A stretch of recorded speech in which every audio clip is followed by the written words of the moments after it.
All rise.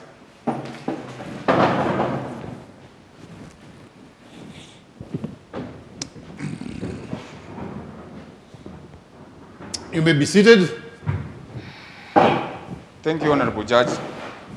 Thank you, Bailey. This is another fine day in court. Okay, Honorable Judge, this is a case 004 of July 2021, and it's a case of robbery and kidnapping. In the case of Mr. William versus Mr. Dabi, Miss Dabi, Mr. William Korir sues Miss Dabi Mwanaisha of various kinds of robbery of his properties. In the period between 12th January 2020 to June 30th, 2021, Mr. William claims that Miss Dabi here managed to rob his house and even him personally. He goes ahead and he claims that she has been using clever means and strategies to make sure that her plans work out perfectly. Mr. William alleges that with the kinds of friends that Miss Dabi has, her fears for his life and would like the police to give him personal security as they try to capture and contain any other person who was or might have been involved in the numerous robberies with Miss Dabi. He therefore wishes the court to contain her and those arrested with her also to direct her to give up any other person who has been involved in the scheme from the beginning. And that's all, Your Honor. Thank you very much, Mr. Bailey. Good day, court. Good day. Right. Let's get it on. Mr. William, tell us about yourself and how you know Miss Dabi here. Thank you, thank you, My Honor. Debbie is she was my girlfriend, and that's why she has done some things for me that led to stealing my property, and that's why I've decided to bring her. Okay. Debbie happens to have been your girlfriend or fiancé or whatever. There was a relation. Yeah, but for now, no. No, I'm not saying about now. You don't come to court to... You don't bring to court somebody you care or you love or you have a relation. In most cases, it's either we are breaking it or it's already broken now. It's a bit of settling scores. Okay. So, niambie mlikutanaje naye. What do you do with yourself? Thank you, My Honor. First, I will say that it all started when I met Dabi with her friends. It was in a mall. And when I met her with her friends, I approached her, we talked. And, okay. So you saw her at a mall? Yeah. And you approached her. What was she doing herself? She was with her friends and they were shopping, or rather window shopping. And that's when I approached her. We talked and we exchanged. And what did you approach her? Had you lost direction? How to get a particular shop? Or what was your intention? Why did you approach her? What I saw attracted me. You should have. Okay. So you wanted to know Miss Dabi? Yes. Okay. So as she was window shopping, you were window shopping? No, I was not window shopping, but for me, I was having some other businesses. So, but you ended up spotting something that caught your eye? Yes, that's why I was I was attracted by what I saw. And that's when I approached her, we talked, and we even exchanged numbers. Oh, on that very day? Yeah. Okay. And the same day, I decided I just took them for a coffee with their friends, three friends. Not bad. That's a player's move. You're Simba. Yeah, so when I took them for a coffee in the same mall, that is the same mall. Yeah, you said the very day. Yeah, tuliongea, but they are having a cup of coffee. Kwa sababu ulikuwa na baridi, so we had to take something hot at least to make ourselves warm up things. To warm up, yes. Yeah. And that period even ended up losing my phone. On that very day? Yeah, very day, yes. But I didn't take it to be a big deal kwa sababu ndio tulikuwa tumemeet. It was our first meeting. Okay, that's good. That's good. You didn't tell me what you do, but forget about what you do. I like that you like going straight up to what I want to hear. So you lost phone on the very first day you encountered Miss Debbie here when you first met her. Yes, Yet you took them out for coffee. Yes, but on your account. Yeah, but now there's something. Excuse me. When I start like I want to get a few points here. So when I want you to tell me on what account, like give us how it happened. Hiyo simu yako ilipoteaje? Ama ilienda tu hivyo mysteriously, simu haipatikani? My Honor, kwa njia ambayo hata pia mimi simu yangu iliweza kupotea, ilipotea kwa njia ambayo pia mwenyewe sikuweza kuelewa. But tashwishi wasema wale. Yeah, but I didn't make it to be a big deal. Yeah, kwa sababu nilisema imepotea tu in normal circumstances. So it ain't normal. Simu hakuna kitu inapoteanga normal circumstances. Yeah, so kwani mtu aliondoa. But since I had no evidence, that's why I decided to. Did you have any suspicion she could have been? No, because it was our first meeting. I couldn't have the any eyes suspicion. were too occupied to even notice where the phone was happening. Yeah, because macho yako ilikuwa focused on other things. Yes. Yeah. Sure. I can understand that. Okay. So yeah, so she got your eye. She got your eye and got your phone too. Your suspicion yet? You haven't certified she's the one. Yes, I'm not satisfied she's the one. So, but you suspected. Simu haiwezi potea tu. Did you sit at a different table? How many friends did she have on that day? 3. There were 3. Plus her or her joint seemed to make 4? With her, they were 4. They were 4. Did you have anybody with you or you were all alone? For me, I was all alone. You were alone? Yes. But you took the good 4 ladies for coffee and within the Gabra-cadabra, your phone disappeared? Yes. And your eyes and your heart followed? Very true. Okay. Your Honor. Just a minute, Miss Debbie. I'm coming to you. You have to answer these things. You'll have a time to counter it. So we just want to have the base of the case so we can know where we are. But don't you think it's so funny that on our first day you lost your phone?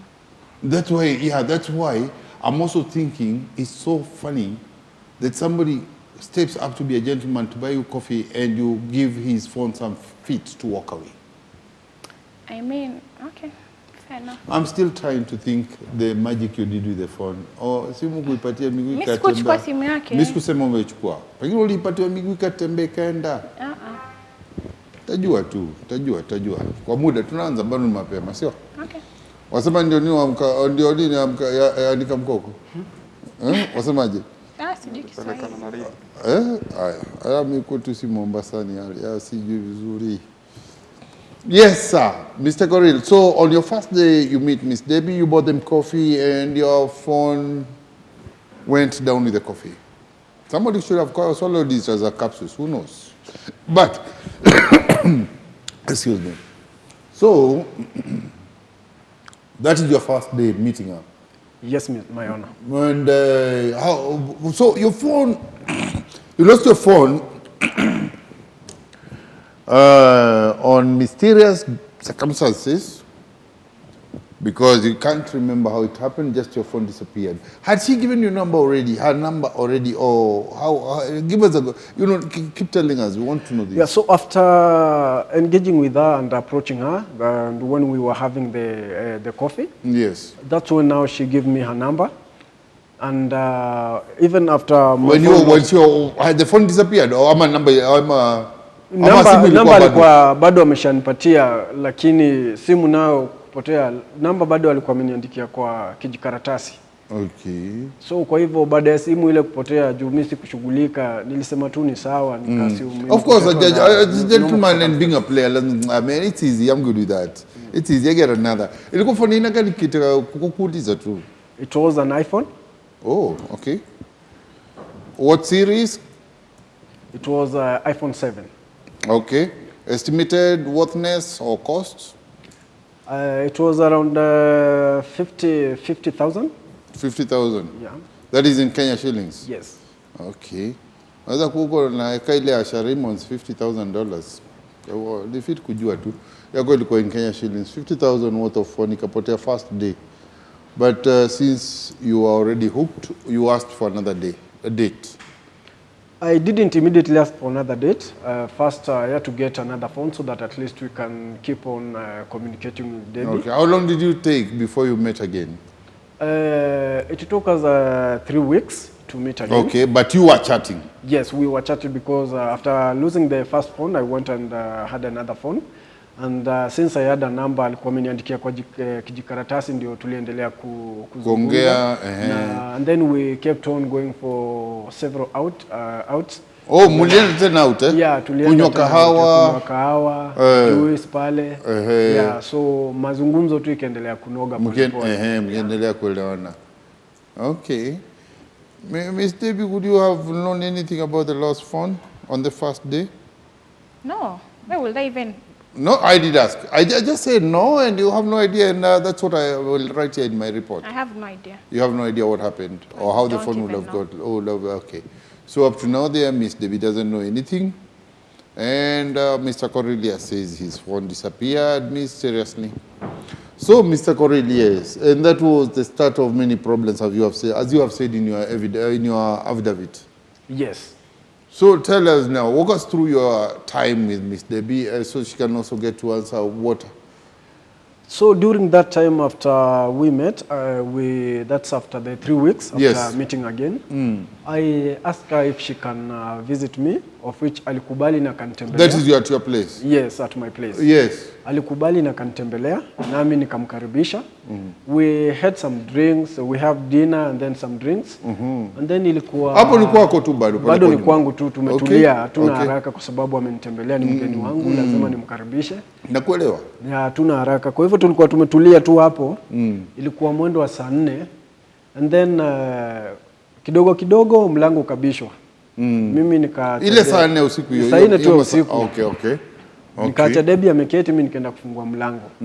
Wakati nafungua mlango, the first thing that nilipata nayo ni ngumi. Yes. So kupatana na ile ngumi mimi nikakuwa confused, sikujielewa. And then the time hukujielewa ama kuelewa situation? Sikujielewa kwa sababu sasa nilishindwa, tuko na Debbie hapa, nimeenda kufungua mlango baada ya kusikia umebishwa, napatana na ngumi. And then nikakuwa confused, but ile time najaribu kurecover ndio nielewe what is going on. Nikasikia nimepigwa kwa kichwa. And then from there I passed out. Okay, pole. Ni hali tu naona, but it's so painful. Pole. Yana. So wait, Debbie, I'm coming. In a minute, I ain't for coming to you. Just give him a minute. We're having his side. We will have your side too. Hey. So hapo umepata Debbie siku ya kwanza, simkapotea 1 or 3 weeks of chatting, aligning things. She accepts to come home to visit you. It's more of a date. At 10 o'clock, you had dinner, you had your whatever was going on, I don't know, music, talk, whatever it was. And then, pop, there's a knock. You say it was a blow. Yeah, ile ngumi nilipata. Uliona? Nilisikia tu. Mimi chini. Pole. Nikakuwa confused. Wewe hata ujili kwa left hapa katama huko. Sikuelewa. Ni vile umesema ni ngumi sana nikashia. Unajua? Misa kitu kiligonga na sioni, siwezi sema ni nini. Unajua my honor, wakati nilienda kufungua mlango sikuwa natarajia kitu kama kile kwa sababu mimi I know it's a good day, you have your beautiful lady there. Wakati nafungua mlango nikapatana na ngumi. Mimi chini kwa floor. It was so painful. Pole. So kwa ile harakati najaribu kujikusanya, kujielewa ndio niweze kujua what is happening. Ndio nikapata nimegongwa na kitu kwa kichwa. That's why I passed out. Pole. The next moment kuamka najipata hospitali. And Debbie was next to me. Oh, okay. Yeah, ana alama. She stayed with you. Yeah, ana alama yoyote. Hakuwa na alama yote. Lakini ilibidi nimuulize kwa sababu ilikuwa hali ya kutatanisha, sikuwa naelewa what is going on. Ilibidi nimemuuliza, nikamuuliza what was happening, mbona iko hivyo, and then akaniambia wale wezi hawakuwa na hoja na yeye, walikuwa na hoja na mimi na vitu zangu. That one, okay, and then, Nilishtuka kwa sababu sikuwa natarajia, lakini ilibidi nimwamini. Hata mimi ningemwamini because I don't think unless they are really idiotic thugs, why would you beat a lady? She's a lady. I think we men are in more trouble. Unajua wewe you could have defended your property kwa tooth na nails. Kwa hivyo maybe they needed to black you out. And the only anesthetic walikuwa naye ni ngumi kifuato closely na some object to the head. Pole. Lakini And Debbie, Yes. let's first of all, sorry, I like the way you narrate your story. I like this kind of, proceeding because I get to understand the case better. Thank you. So, Debbie, to you, tell us about you. Who are you and do you work? What do you do with yourself? And then we'll start looking into the reason you're here and try to see the facts and the truth as to whether you are an accomplice or what would have happened to this. Thank you, Your Honor. So, like he said, tulikutana kwa mall, and he liked me. But of Okay. course, but of course you have to, So, me mysteriously anaanza kusema amepoteza phone. Hata nilikuwa nafikiria ana joke. Okay. You really joke a lot, by the way, William. Look Well, like a he joker? says Do you I might look say, like a joker? say maybe you could have said that to him on the first day that he was a joker, but now since you're already here and he still says the phone got lost, I think you had seen his phone.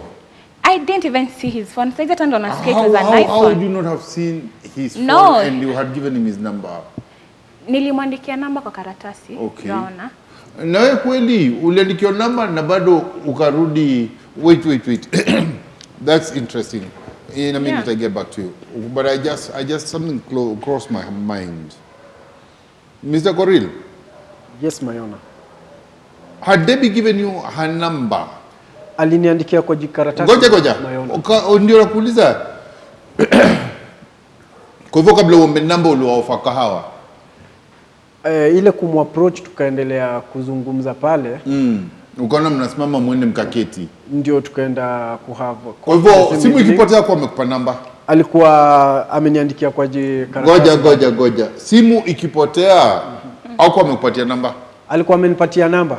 Kwa hivyo lakini kuna alinipatia namba nikaweka kwa simu na hiyo nyingine alikuwa ameniandikia kwa jikaratasi bado. Kwa hivyo you anticipated utapoteza simu. Uliandika kwa nini uliandika kama iko kwa simu? Yeah. Alikuwa amenipatia hiyo lakini kwa sababu ya kuandika. It would have made sense ukiniambia simu baada ilipotea ndio alikuwa ananikia namba. Exactly. Lakini kuniambia ati alipa namba ulimpa. Simu wakati ilipotea kwa sababu bado tulikuwa pale No. Unafanya sana kana kuguide to what you have to say. But whatever, let's take the phone now. Disappeared. I've looked at your vidavity and I see there is quite a lot of case here to listen to. Kwa hivyo sina haraka sana. Simu hiyo ilienda. Yeye pia asema kuiona. Some magic happened. So you have no idea what happened to his phone. Yeah, venye tu umesikia. He doesn't even know what he's saying. Nada, this happened, Okay, this happened. let's So- see whether he knows what he's saying when he comes to the house. So you had a date and you went over to his place. And that evening there was an attack. Yeah, so mi nilifikiria this guy. You tell us from your side of the story. Yeah, so from- Unataka uniambie si tulikuwa tumekiti pale ukakuwa na Nokia kama mwenye nyumba akaenda kuangalia. Akienda mimi nampata begongo ameanguka ama nilisikia movement ngaona si za kawaida. Tell us your story. Your story, not my Okay. story, not his story. Your story. Tulikuwa pamoja venye alinok mlango. So akienda kufungua, mi nilisikia hiyo knockout. Ulisikiaje knockout? Well, what were you doing at this point? At this time, what are you doing?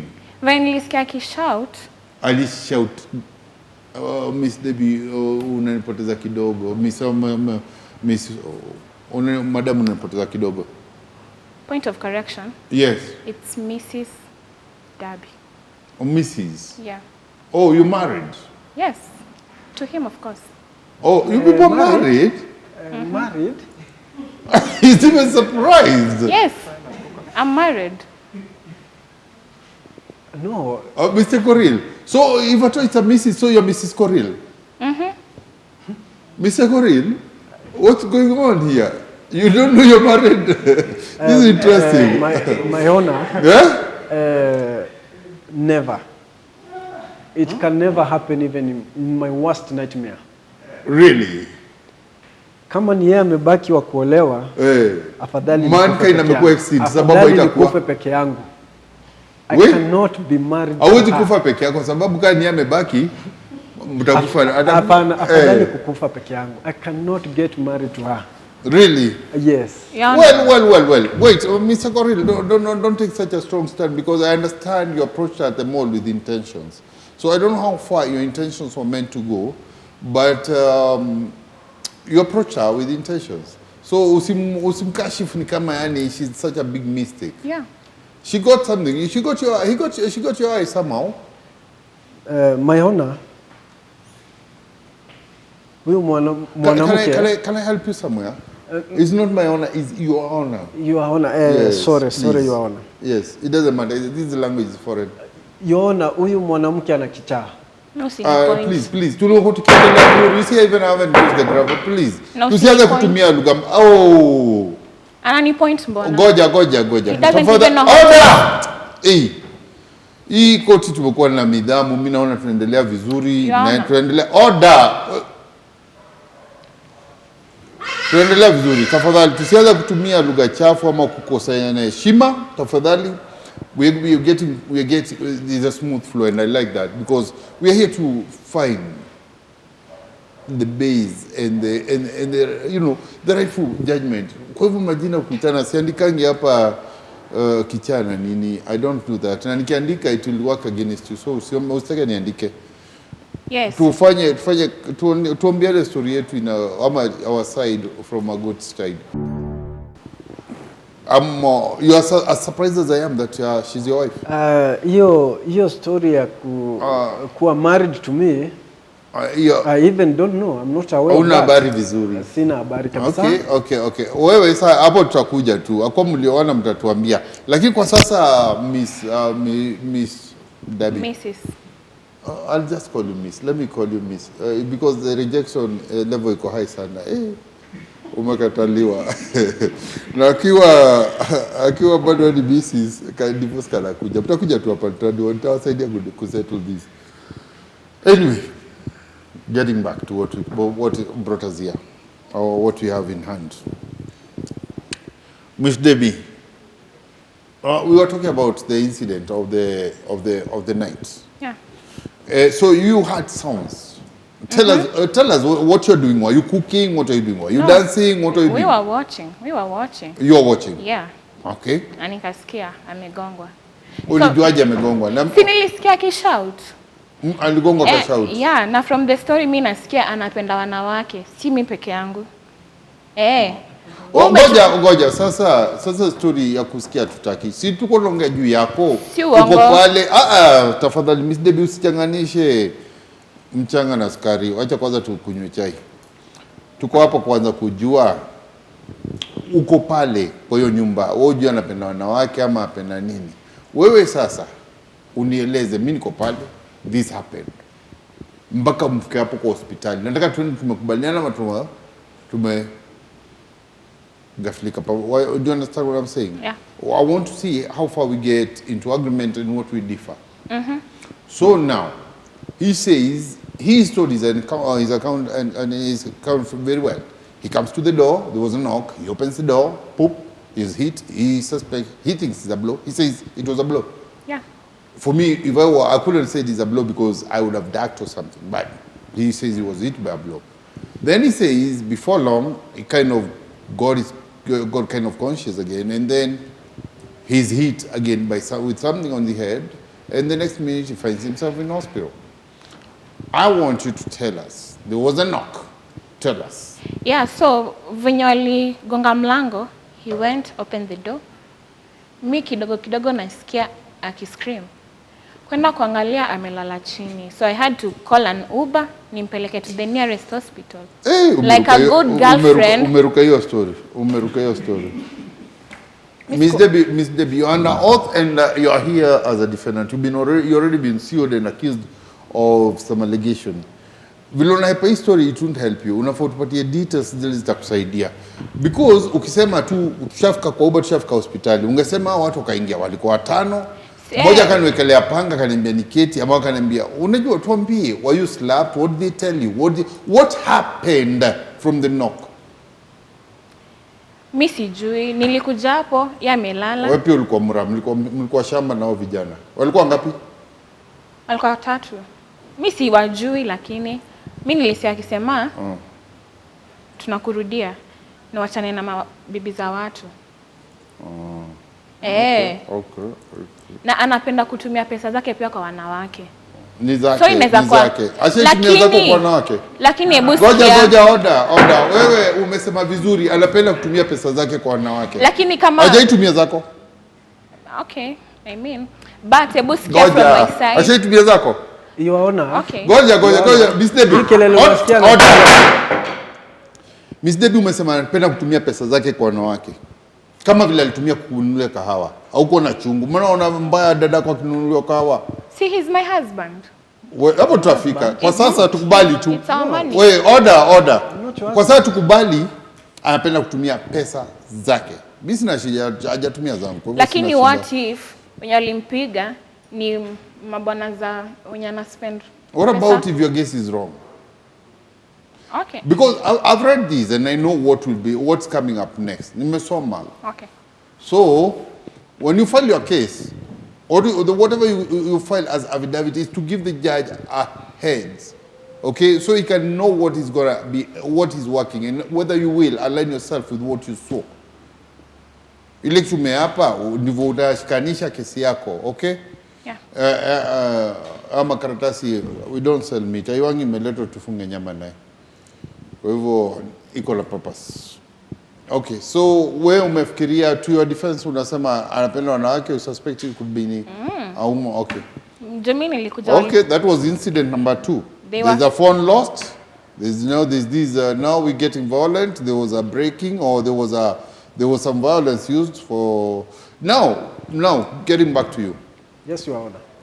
The day of the knock, and what did you lose? Uliporudi nyumbani uliamka kwa hospitali na ukapata a very good lady keeping you company. Yes, Your Honor. Mi kuamka nilijipata hospitali. Debbie was seated next to me. Ndio wakati nilimuuliza akaniambia wale wezi walimwambia wana hoja na yeye. Wanaja mali yako. Yeah, isipokuwa tu kama hata interfere na wao kuiba nyumba yangu. I think they say the same in most cases. So mi ilibidi tu nimemwamini kwa sababu sikuwa natarajia anaweza kuwa na anything behind my back.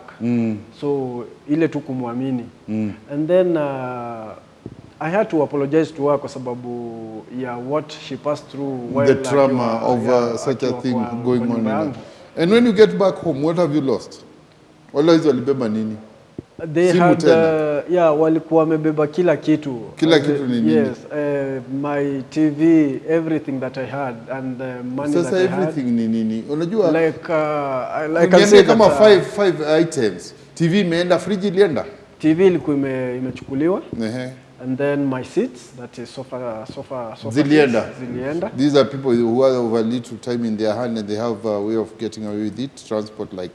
Anyway, yeah, that's that. And then I had some jewelry, that's they were gold and silver jewelry.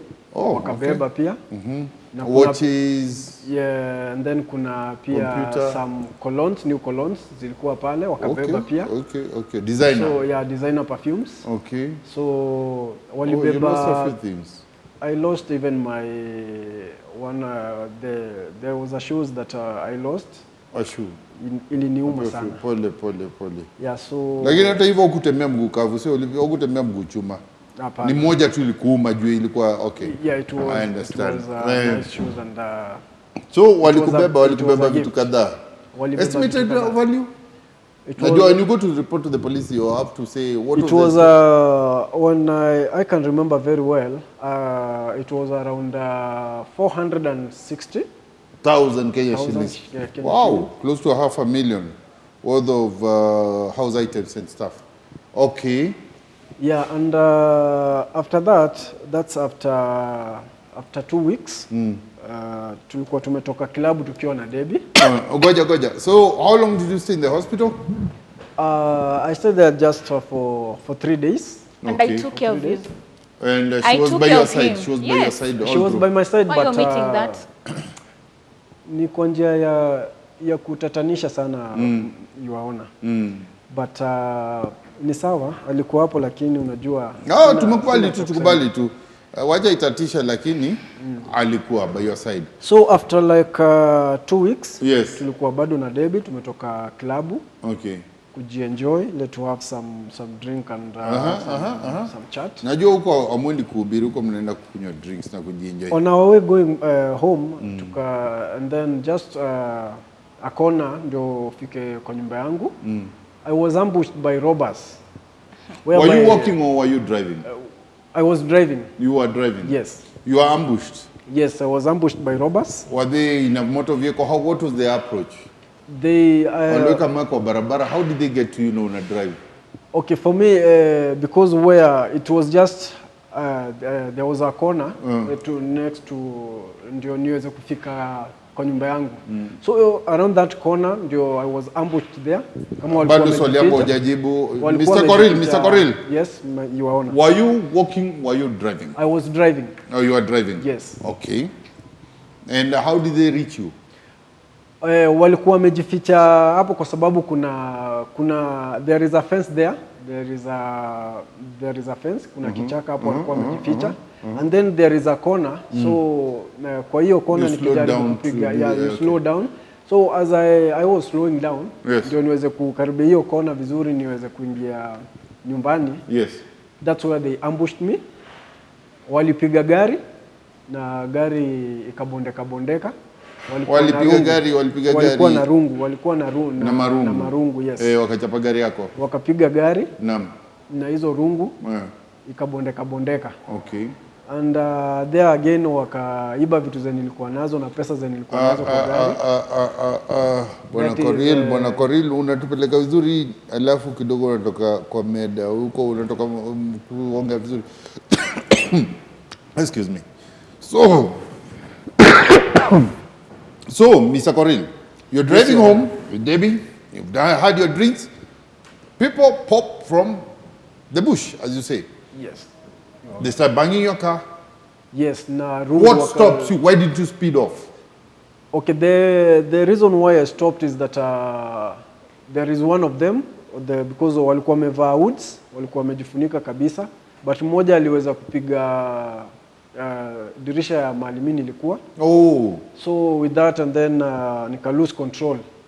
So I had to hit there was that is an important mark to make, Mr. Coril. Huwezi niambia uko na gari alafu watu wako na rungu na waanze kuibia. Okay, so you ramped into a ditch. Yes. To a ditch. Yes, and then while I was there, as I was trying to recover, that's when now they came. And then they hit my car horribly, bondeka kabisa. And then wakatuibia tukiwa na Debbie. Mmeibiwa nini this time? Tulikuwa na some jewelry still, tulikuwa tumenunua mpya. Tulikuwa na some You know, there is a point you skipped to tell us what you do. Lakini hizi jewelry mnatoa wapi? After 2 weeks ulikuwa na gold nyingine umenunua? Yeah, tulikuwa nazo na pia Debbie nilikuwa nimemnunulia handbag. So na tulikuwa na a designer handbag ama handbag too? It was a designer. It was a Chanel. Mpya ama? It was a Chanel. Wow. Chanel handbag. Wow. So hiyo ni high end. Mulikuwa umechukua mpya? Yes, it was a new one. Na bado ulikataa huyu mtu hata akibaki peke yake hutaki kuoa. Na unarudia hii Chanel? No.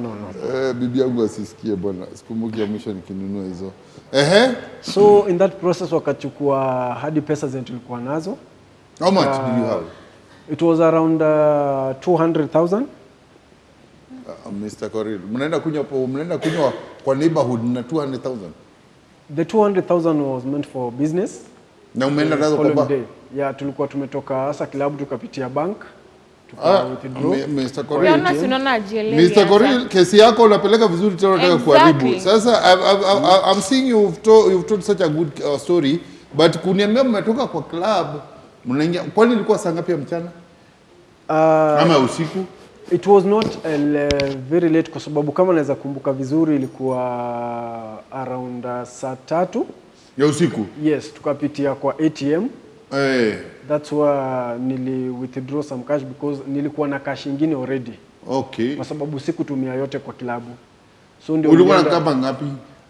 With me nilikuwa na around that is 130. Kwa sababu uka withdraw ngapi? 70. Uko na bank gani wewe? The 70 that I withdrew, siku withdraw mara moja ati 70 yote mara moja. Yeah. Ilikuwa different accounts. Different accounts, yes. Now we're talking. Ungesema withdraw 70, ungeniambia you live at the hill. Okay. So baada ya wao kuiba hizo vitu zote, mimi nilijikakamua kama mwanaume. I had to replace whatever Debbie. Wait. Sasa tumefika pale. Wamechapa gari yako. I also thinking of how Miss Debbie was looking at it. Don't you think maybe it's one of your ex-girlfriend who set you up? Gari walikuwa wapiga na rungu ya nini? Unless exes ndio wanatakanga kurudisha mtu nyuma. I was not sure, Your Honor. So mimi sikuwa na suspect mtu yote kwa sababu tulikuwa na Debbie. At the moment tulifikiria it is an incident. It is an incident. Like at the moment now there are 3 in a row. Yes, and then it was just like a bad luck. That's how. Miss Debbie, kindly respond to his allegation. At this point, what do you know about all these?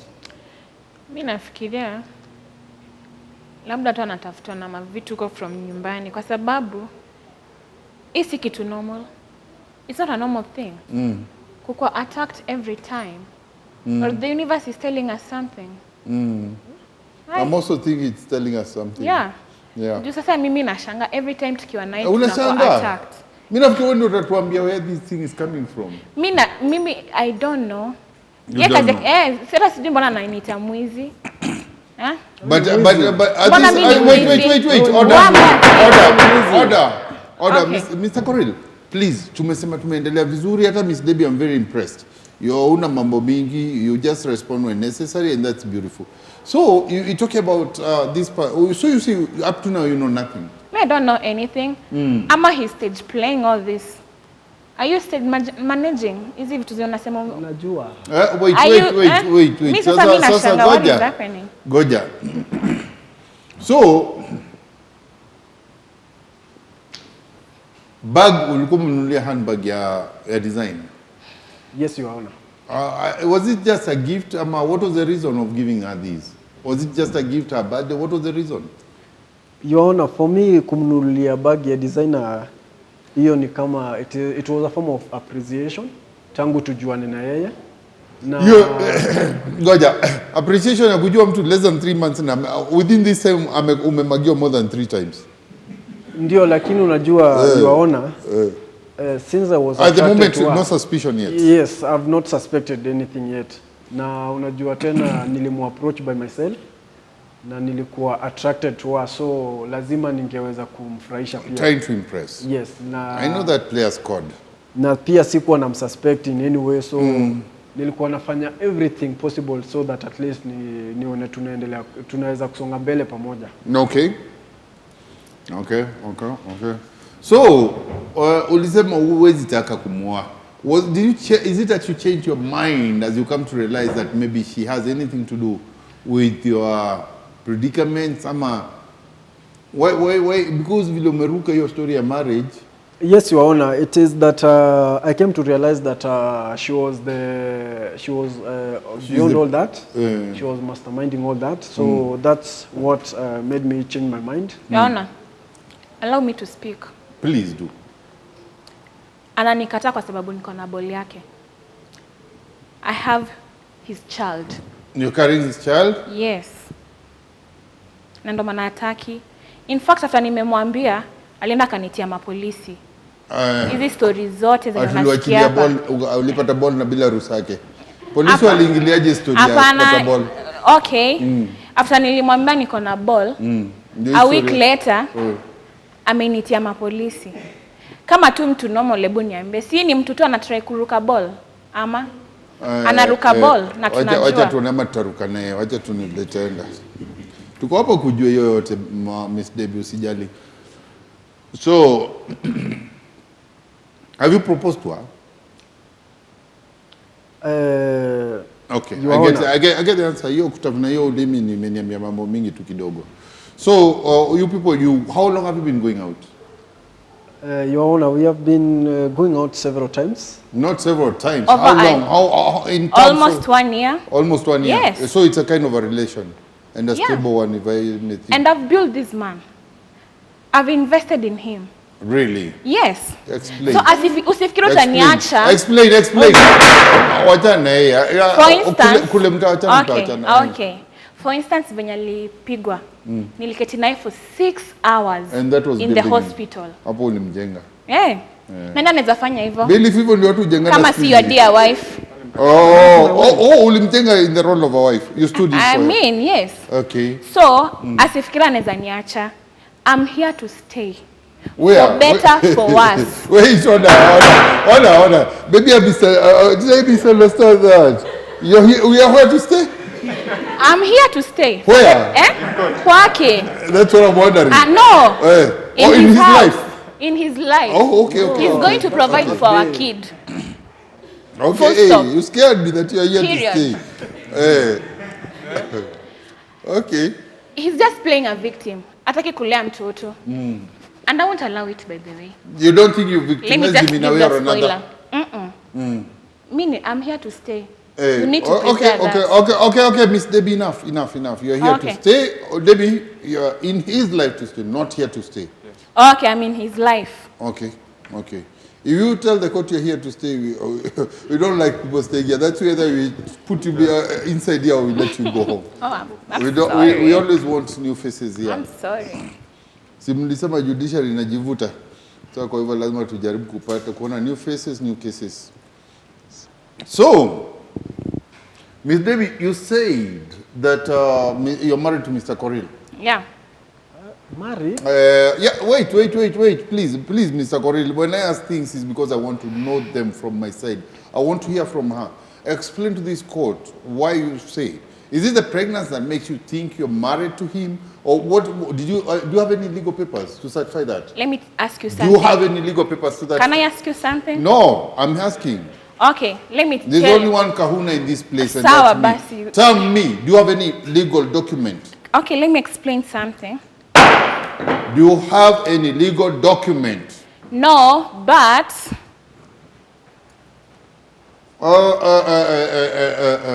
Order. Somebody stolen my time. Order. So let's hear from you. You're stealing my time. okay, I'm sorry. Nilikuwa nasema. Naam. Hebu sasa tuongee kama watu wako serious. Nataka kusikia. Okay. Uko na certificate umeona? Umeenda IG? Okay. Umeenda kanisa? Okay, ni nini? No. But Mbona nasema ni bwanangu ni kwa sababu tumekaa naye over 1 year. I'm carrying his child right now. Still. And third, ananipenda. Najua unanipenda. Okay. Sasa hiyo nimefanya akue bwana. Si ndio? Najua he loves me. He's just in denial but ananipenda. I'm carrying his child that tumeketi over 1 year. Okay. Na sasa goja. Order. Nimesema don't steal my time. I want to understand. Hii kesi hii imeanza kuniletea giza. Kupendana yenu huko hiyo mtaenda kuamiana huko. Sisi we work with documents. Anajua wazazi wako? Seleta mang'ombe. Seleta mang'ombe. Muulize. Yes, Your Honor. Okay. Kwa hivyo maybe to me that one, many people will ask for legal documents and stuff. But for me that one I consider you made a commitment. You had intentions. Maybe kabla mfikia hapo mambo yamebadilika lakini you already committed. Okay. Yo wacha kabla explain here there is more to explain. Yes. So you are mugged. The bag is stolen. Tell me more.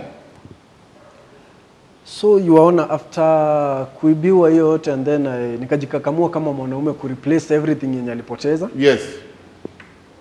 Later baada ya hiyo that's when to be honest nilikuwa nampenda. Wewe tuambie mambo ya wizi nini nyingine. Give me another incident. Mambo ya kupendana mmesema hapa. You didn't come here for love. You came here because you are suing her over theft and kidnapping. So no, please, sasa nataka unipe word ufuatishe. I want to hear things that matter now. Amanda dismiss hii kesi. Your Honor, after incidents ya kuibiwa na nika replace kila kitu because sikuwa najua kwa kwa Debbie vizuri. Yes. So we talked to agree na akani invite kwake. Okay. But for all that while sikuwa najua kwake.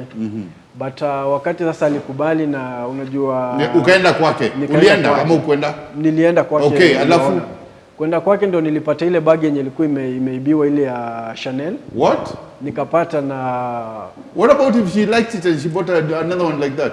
Yeah.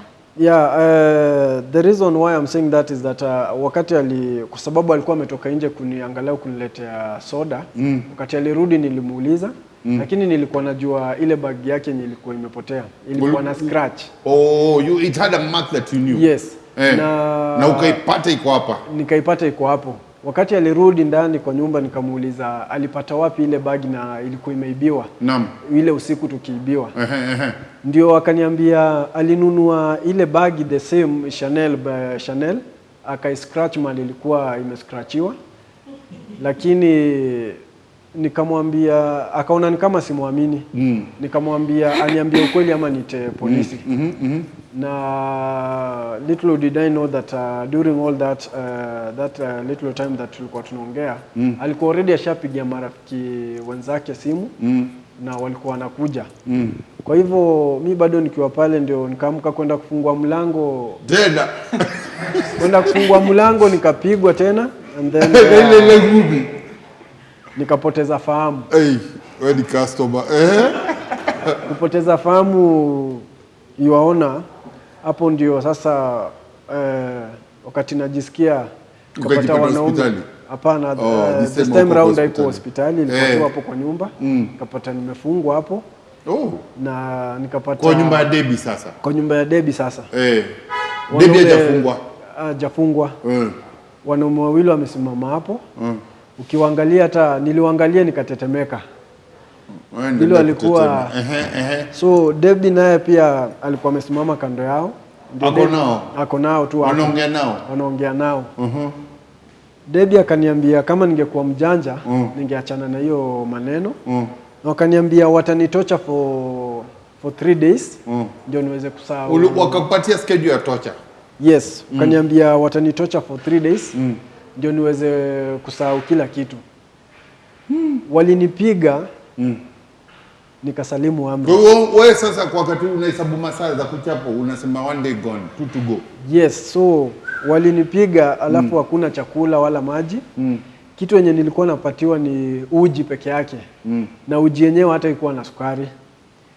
Lakini nilijikaza tu kwa sababu sasa unaanza sukari ama unaanza maisha yako iko kwa hatari. Lakini nilijikaza tu kwa sababu And how did you get yourself off that?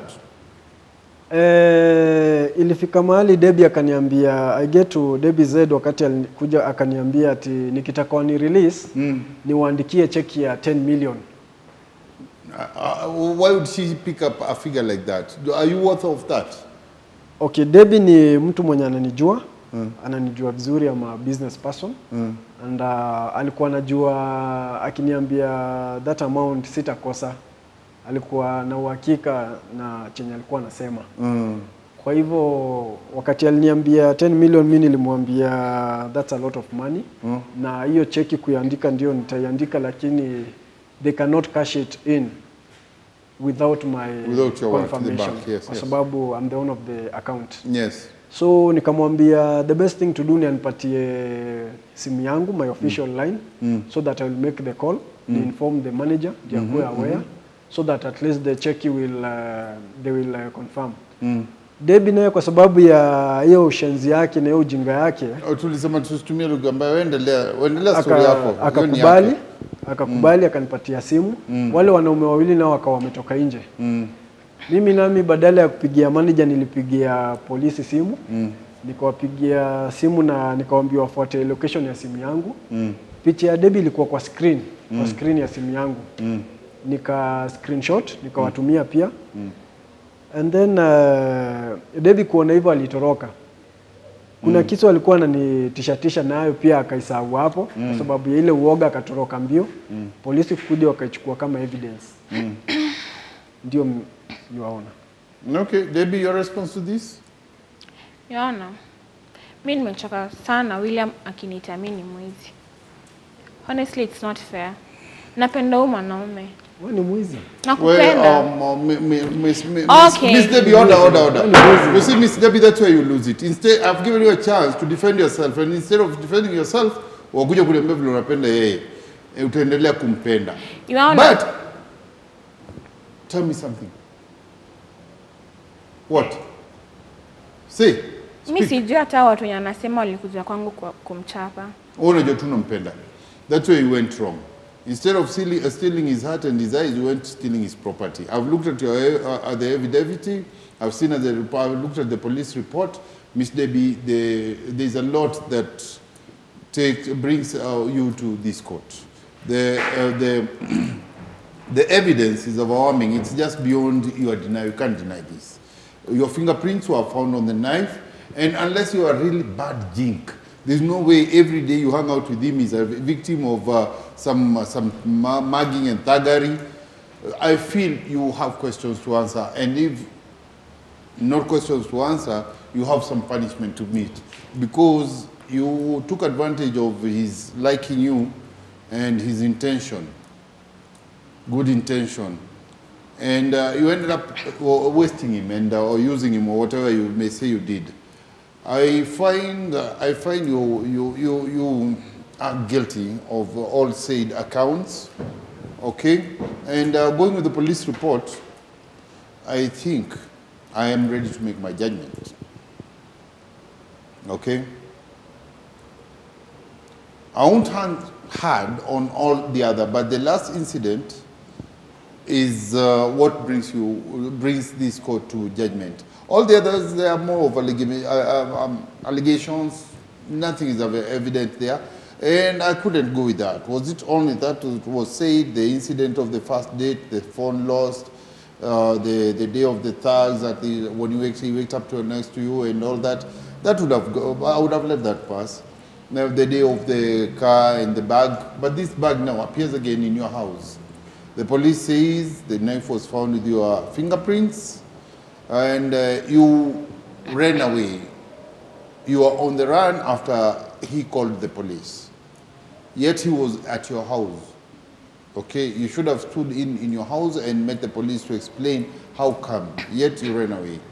The police says 3 of the people who have been arrested in connection with this incident happened to be your friends and identified you as a master plan from this day one. Since they could not appear here to testify against you, but the police report certifies that I will take my strong stand and judgment against you or on you.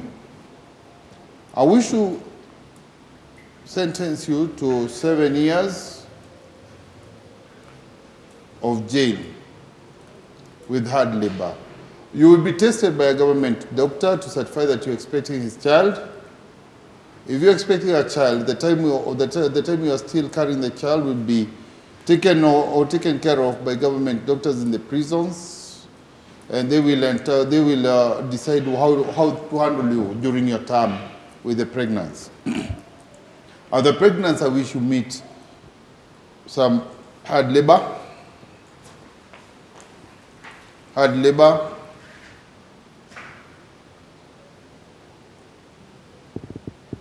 3 strokes of the cane,